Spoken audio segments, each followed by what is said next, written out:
orang yang tahajud itu dijamin langsung oleh Allah, bukan hadis lagi ya, bukan hadis lagi. Dijamin langsung oleh Allah di Quran, surah ke-17, ayat 79 sampai dengan 81-nya. Lihat kalimatnya. Allah menjamin akan memberikan 4 hal. Saya ulang. Allah jamin akan memberikan 4 hal pada orang tahajud, pada orang yang tahajud, yang tidak akan pernah ini diberikan pada yang tidak tahajud, sekalipun sholat fardunya khusyuk luar biasa. Ibu sholat misalnya 5 waktu sampai menangis terseduh-seduh, khusyuknya luar biasa. Anda tidak tahajud, Anda nggak dapat yang 4 ini. Ini khusus hanya untuk yang tahajud. Ya. Dan saking pentingnya tahajud ini, yang 4 ini, sampai perintah tahajud itu satu-satunya sholat sunnah yang perintahnya dilekatkan langsung dengan sholat fardu. Ya. Sholat fardu ada berapa rakaat? 17 rakaat, Masya Allah. Berapa waktu? 5 kan dalam sehari. 17 rakaat di surah ke-17. Ayat 78-nya. Ayat 78 itu perintah sholat fardu. Aqimis salata liduluki syamsi ila ghasaqil laili wa qur'an al-fajri. Ada? Posisi sebelah kiri ke atas sedikit. Inna qur'an al-fajri kana mashhuda. Itu dari mulai zuhur sampai ke subuhnya. Setelah itu, ternyata salat sunnah pertama disebutkan di Quran, diisyaratkan, itu bukan rawatib. Bukan yang rawatib 12 rakaat. Atau kalau zuhurnya enggak 4 bisa jadi 2, kan? 10 rakaat. Ya maksimal 12. Kemudian bukan salat duha, bukan salat syuruk, tapi salat tahajud. Ayat 79-nya. Wa minal laili fatahajjad bihi. Dan di antara sebagian malam, enggak usah semuanya. Kamu istirahat silahkan, kan? Istirahat dengan baik dan usahakan malam bangun ambil sebagiannya. Ya. Masya Allah, sebanyak apa sih butuh untuk memenuhi kebutuhan dunia? Udah siangnya sibuk, malamnya juga dunia juga. Kapan untuk akhiratnya? Katanya pengen masuk surga, kan? Maka disinilah kemudian dimintakan, kata Allah nggak usah semuanya, sebagian aja yang bisa kamu hadirkan. Fatahajjad bihi, tunaikan tahajud nafilah. Ini hanya nafilah, tambahan saja, sunnah. Ya. Kalau kamu bisa kerjakan, kami berikan kemuliaan. Kalau tidak, kamu tidak berdosa. Tapi kalau bisa dikerjakan, lihat kalimatnya. Asa ayyab'athaka rabbuka maqaman mahmuda. Orang yang mampu menunaikan tahajud, benar tahajudnya, kami jamin, kami akan sukseskan karirnya. Ya, mudahkan pekerjaannya. Ya. Ada kemudahan dalam beraktivitas. Bukan cuma mudah, tapi diangkat ya.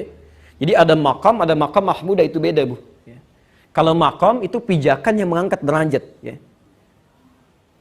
Misal ada seseorang misalnya mendapatkan kebaikan, promosi jabatan, bisa disebut dengan maqam. Tapi belum tentu orang bisa suka dengan itu. Mungkin ada yang iri hati, ada yang tidak sudi dengan itu. Kok bisa dia ya? Kenapa bukan yang lain? Ada. Tapi kalau seseorang terangkat naik dan orang semua paham memang dia yang pantas, dia yang layak, dia yang baik, maka maqamnya ditambah dengan kalimat mahmuda, maqaman mahmuda. Ya. Nabi datang, ini kan ayat turun untuk membebaskan Nabi dari kepungan orang-orang Quraisy, ya, kemudian beliau keluar dari Mekah, hijrah ke Madinah kan? Perhatikan, ketika datang ke Madinah bukankah sudah ada pemimpin di sana? Ya kan? Ada Abdullah bin Ubay bin Salul, ada kepala suku yang lain. Ketika datang Nabi orang baru, tidak mudah mengangkat beliau sebagai pemimpin. Mungkin ada yang tidak suka, tapi orang kebanyakan mengatakan beliau yang pantas, beliau yang baik dan sebagainya. Ya, pelan-pelan. Ya. Kemudian yang kedua, wa qur rabbi adkhilni mudkhala sidqin. Akan dimudahkan urusan pekerjaannya, dibimbing mengawali aktivitasnya, dibimbing Allah. Ya, mengawali aktivitas. Dibimbing Allah Subhanahu wa taala. Masya Allah, tidak ada yang paling nyaman, paling mudah kecuali mendapat bimbingan Allah Subhanahu wa taala. Di rumah tangga dapat bimbingan, mau ke kantor dapat bimbingan. Ketika dibimbing Allah tidak mungkin menemukan teman yang jelek. Tidak mungkin menemukan makanan yang buruk, tidak mungkin menemukan pakaian yang buruk dan sebagainya. Wa akhrijni mukhrajas sidqin, wa akhrijni mukhrajas sidqin. Diberikan solusi terbaik ketika punya masalah. Alhamdulillah. Ibu sedang jalan nih, begitu jalan, kan? Masya Allah, tiba-tiba ada petugas berseragam kasih isyarat, bu, minggir gitu ya. Baik, apa yang sudah tergambar dalam benak ibu? Baik, tilang dan sebagainya. Ini kadang-kadang orang suka keliru ya. Ya, suka keliru gitu. Kan tidak, Masya Allah. Ibu jangan membayangkan sesuatu yang kurang baik dulu gitu ya. Boleh jadi beliau mau mengecek, menunaikan tugas dan sebagainya. Kadang suka salah persepsi. Datang itu untuk nanya, tiba-tiba ngeluarin SIM, ditanya enggak gitu kan.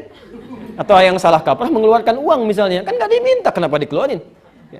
Saya pernah mau isi khutbah di daerah Kuningan, Mega Kuningan. Kami duduk di depan, saya sudah gunakan jas, samping kami teman di jamaah, ya beliau sudah agak sedikit sepuh yang bawa mobilnya. Qadarullah dihentikan oleh polisi. Ya, begitu mau sedikit masuk, diminta minggir.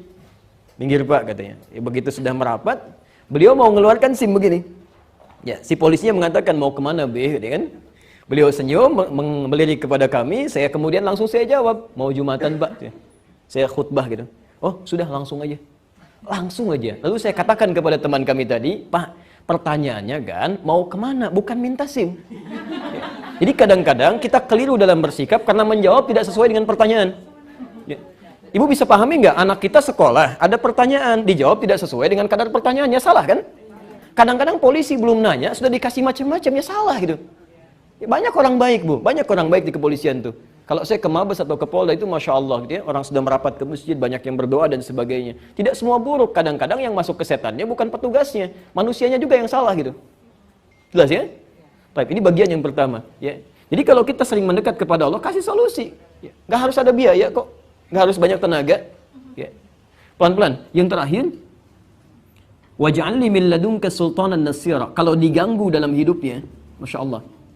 Kadang-kadang ada orang ingin menyingkirkan, menyungkurkan, menyudutkan macam-macam, kan? Orang yang rajin tahajud, perhatikan, akan langsung ditolong oleh Allah tanpa perantara. Ya. Tanpa perantara.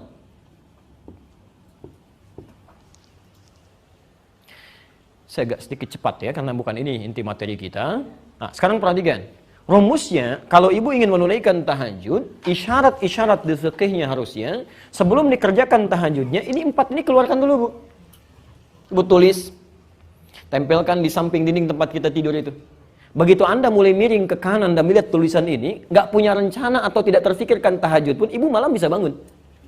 Bisa bangun, kan? Ya. Coba apalagi ibu tambahkan tulisan, kamu kan kesulitan, dikasih solusi, kenapa nggak mau dikerjain? Ya, Nabi, Rasul, orang paling soleh, tahajud sampai bengkak-bengkak. Kamu bukan Nabi, bukan Rasul, surganya belum jelas, macam-macam dan sebagainya, nggak mau tahajud. Terus nuntut lagi pengen cepat selesai masalah. Ya, bangun, kan? Tuliskan. Ya. Di sini ibu bisa bangun, karena ada motivasi. Ya, mulai persiapan, susun alarm sampai 3 kan? Alarm pertama, mematikan alarm kedua siap-siap dan seterusnya. Oke.